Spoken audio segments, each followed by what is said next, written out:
more to orient your fitness in the right direction, and today I want to go over with you the topic of shoulder instability, and in particular how that relates to you when you work out in the gym, which I'm sure many of you guys watching this video do. So of course, shoulder instability, it can happen from a traumatic event, like you falling off your bicycle or you getting hit during a football game.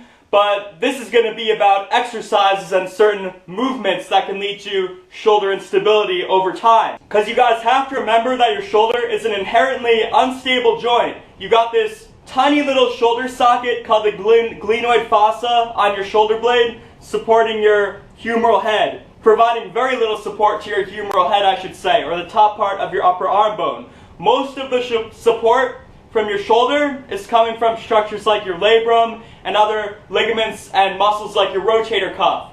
And by the way, you should really work out your rotator cuff. It's going to help really depress this ball in the socket, and I'll link a video up there on how to do that. But anyways, as I said, that socket is providing very little support. That's why you can move your arm around like crazy in all different directions. You can't do that with your leg, with your hip, I should say, because your hip too is a ball and socket joint.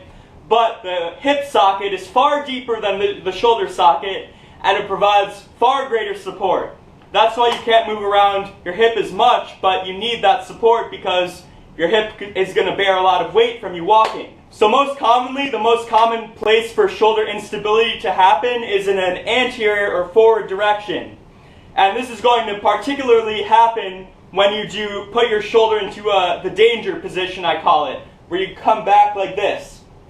And when you do that, what is happening in this ball and socket joint is when you abduct your arm, the ball's coming down. When you externally rotate, it's coming forward. And that's going to place a lot of stress on your shoulder capsule, in particular, a structure called the inferior glenohumeral ligament.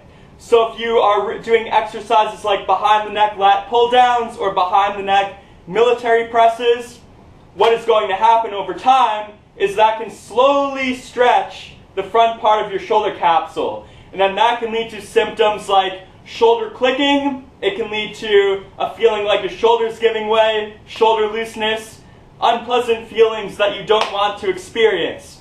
So rather than doing these behind the neck exercises that really exaggerate this motion right here, do lat pull downs and military presses in the front. That's much less stress on your shoulder. Another exercise you want to be wary of is the chest fly machine. Chest flies, where you go like this. Because some people, they go into an extreme range of motion all the way back like this. And that's a lot of stress on the front part of your shoulder. So rather than coming back all the way back here, try to come about right before 90 degrees and then come forward with that chest fly machine. And that'll be safer on your shoulder. And another exercise to be wary of is dips, because when you do dips, you do shoulder extension.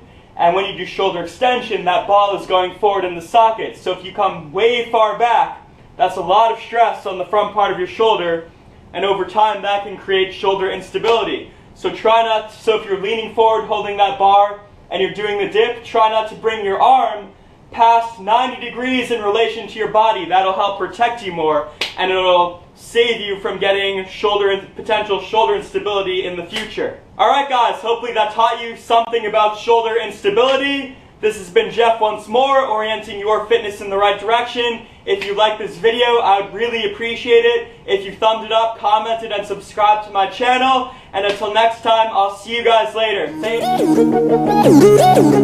you.